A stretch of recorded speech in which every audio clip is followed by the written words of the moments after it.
Mesdames et messieurs, bonjour. Voici les titres de l'actualité. Le naufrage d'un bateau de croisière en Russie fait au moins 100 morts. 2 accidents de train en Inde font au moins 63 morts et plus de 200 blessés.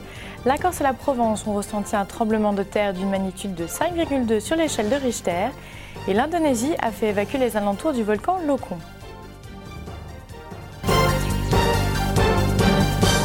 Bonjour et bienvenue dans l'édition de votre journal.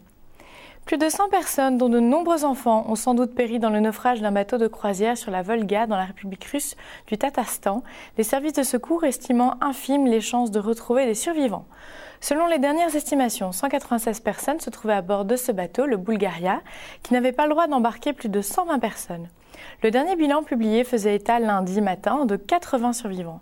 Le nombre de personnes embarquées a évolué au fil des heures après qu'il s'est avéré qu'une vingtaine de personnes au moins étaient montées à bord sans billets. Lundi matin, les plongeurs avaient remonté à la surface le corps de 9 personnes. Le Bulgaria a fait naufrage dimanche vers midi, heure locale, au Tatarstan, à environ 800 km à l'est de Moscou. Le navire a coulé à 3 km du rivage en 8 minutes environ, selon un responsable du ministère des Situations d'urgence.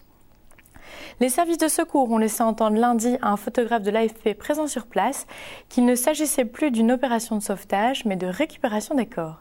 Des survivants, interrogés par la télévision Rosia 24, ont dénoncé l'absence sur ce bateau de toute indication concernant les mesures de sécurité. Le Bulgaria, construit en 1955 en Tchécoslovaquie, avait passé avec succès en juin dernier un contrôle technique confirmant qu'il était apte à la navigation. Une enquête pour violation des règles de sécurité en matière de transport a été ouverte. Au moins 63 personnes ont été tuées, dont 2 Suédois et plus de 200 blessés dans 2 accidents de train distincts dimanche en Inde, où le vaste réseau ferré, souvent saturé, connaît régulièrement des incidents meurtriers. Une dizaine de compartiments d'un train express bondé sont sortis des rails dans l'état de l'Uttar Pradesh, au nord, tandis qu'un autre train a déraillé après l'explosion présumée d'une bombe dans l'état de l'Assam, au nord-est, en proie à des violences séparatistes. Dans le premier accident, la puissance du déraillement a été telle que certaines voitures se sont empilées les unes sur les autres, rendant le travail des sauveteurs en quête de survivants extrêmement difficile. Les recherches se poursuivent, a indiqué lundi un gradé de l'armée dirigeant les opérations de secours, le colonel ADS Dillon. Jusqu'ici, 63 corps ont été dégagés et il se pourrait que d'autres passagers soient coincés à l'intérieur. Plus tard dimanche, au moins 100 passagers ont été blessés, dont 20 grièvement, dans le déraillement du train express Guwahati-Puri, dans l'Assam, provoqué par une bombe placée sous les rails par les rebelles, selon la police.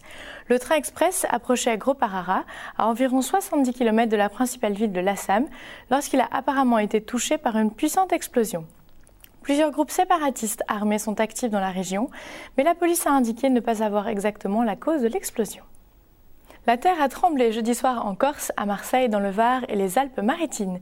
Le séisme d'une magnitude de 5,2 est survenu vers 21h20 et n'a fait aucun dégât ni victime. La région n'avait pas connu de secousse aussi importante depuis l'été 1963. Le Bureau central sismologique français de Strasbourg a localisé l'épicentre en mer à 100 km à l'ouest d'Ajaccio. À 20 km de profondeur, précise le centre sismologique euro-méditerranéen. Un premier séisme de 4 degrés avait été enregistré dans le même secteur samedi dernier. Le séisme a été ressenti dans toute l'île de Beauté où 1200 personnes ont contacté les pompiers. À Marseille, ce sont les arrondissements proches du littoral qui ont été les plus touchés. La préfecture des Bouches-du-Rhône a précisé que dans la zone de Calanque et du littoral ont été ressenties 2 secousses sismiques, une à 21h20 d'une magnitude de 5,2 et une deuxième à 22h04 d'une magnitude de 2,9. Dans le Var, les tremblements ont été ressentis aussi bien à Toulon que dans certains quartiers de Draguignan. Dans les Alpes-Maritimes, la préfecture a précisé que les secousses avaient été légèrement ressenties dans l'ouest du département, entre Grasse et Saint-Laurent-du-Var, où une trentaine d'appels ont été passés aux pompiers. L'activité sismique dans l'Hexagone résulte du choc frontal entre la plaque tectonique africaine qui remonte vers le nord et la plaque eurasienne. La première plonge sous la seconde en Méditerranée. L'Indonésie a ordonné lundi l'évacuation de plusieurs centaines de personnes habitant sur les pentes du volcan Lokon après avoir relevé le niveau d'alerte au maximum par crainte d'une éruption imminente.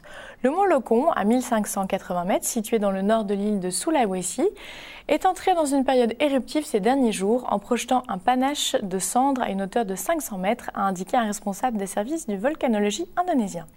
L'évacuation des habitants vivant dans un rayon de 3,5 km autour du volcan a été décidée par mesure de précaution au cas où des gaz nocifs seraient projetés. Quelques 28 000 personnes résidant dans les environs de Loncon, mais seules quelques centaines, les plus exposées, seront évacuées, a précisé l'Agence de gestion des catastrophes. L'ascension du volcan, située à une vingtaine de kilomètres de Manodo, la principale ville du nord de Sulawesi, a été également interdite aux touristes. Un touriste suisse avait été tué en 1991 au cours d'une précédente éruption. Les autorités surveillent également attentivement un autre volcan de la région, le Sopotan, entré en éruption en juin. L'Indonésie, située sur la ceinture de feu du Pacifique, est le pays comptant le plus de volcans en activité au monde. Son volcan le plus actif, le mont Merapi, au centre de l'île de Java, a tué plus de 350 personnes lors d'une série d'éruptions qui ont commencé à la fin du mois d'octobre 2010. Air France va dévoiler son plan pour contrer les low-cost. Pierre-Henri Gourjon, directeur général de la compagnie, a expliqué les grandes lignes. Outre les nouvelles bases de Marseille, Nice, Toulon et Bordeaux, le personnel aura l'opportunité de voler entre 5h30 et 6h par jour au lieu de 4h30 en moyenne aujourd'hui. Les avions voleront plus pour transporter 4 millions de plus de passagers par an. Mais ce ne sont pas les seules nouveautés. Selon plusieurs quotidiens anglo-saxons, Air France pourrait demander à ses passagers d'emporter leurs déchets lors de vols intérieurs au départ des nouvelles bases. Le personnel de cabine a refusé de participer au nettoyage complet de l'appareil. 54% des pilotes de la compagnie sont favorables à ces méthodes pour concurrencer les low-cost. Ceci referme notre journal. Je vous remercie pour votre attention. Je vous rappelle notre site internet sur lequel vous pouvez retrouver toutes les informations touristiques. Il s'agit du www.libertytv.com/tv.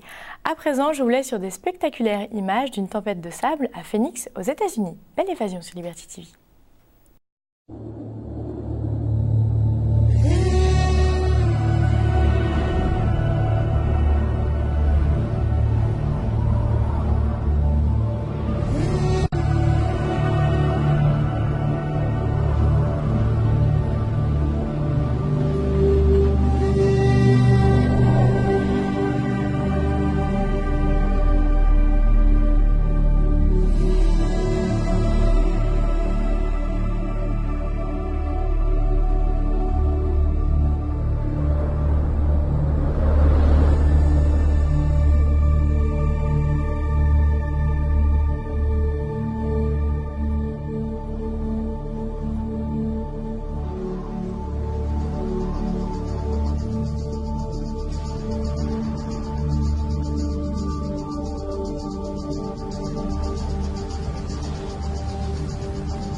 Notre mission à Liberty TV, c'est de vous faire voyager en toute sécurité. Pour cela, notre chaîne vous propose chaque jour, entre 11 et 23 heures, un journal télévisé du tourisme qui vous informe de toute l'actualité touristique des 4 coins de la planète, de l'Asie à l'Europe, en passant par l'Amérique ou encore l'Afrique, des catastrophes naturelles aux perturbations aux aéroports, mais aussi des événements et fêtes à ne pas manquer. Notre journal vous donnera les informations essentielles. Mais ce n'est pas tout, l'actualité touristique, c'est aussi 24 heures sur 24, 7 jours sur 7, sur notre site internet libertytv.com/tv, actualité belge, française ou internationale, la météo, l'image du jour, tout un contenu pour mieux vous informer. Les rendez-vous sont donc pris en télévision, c'est notre journal du tourisme chaque heure et chaque jour, entre 11 et 23 heures. Et sur internet, vous pouvez vous connecter 24 heures sur 24, 7 jours sur 7 sur libertytv.com/tv. Ne l'oubliez pas, Liberty TV, c'est votre télé des vacances.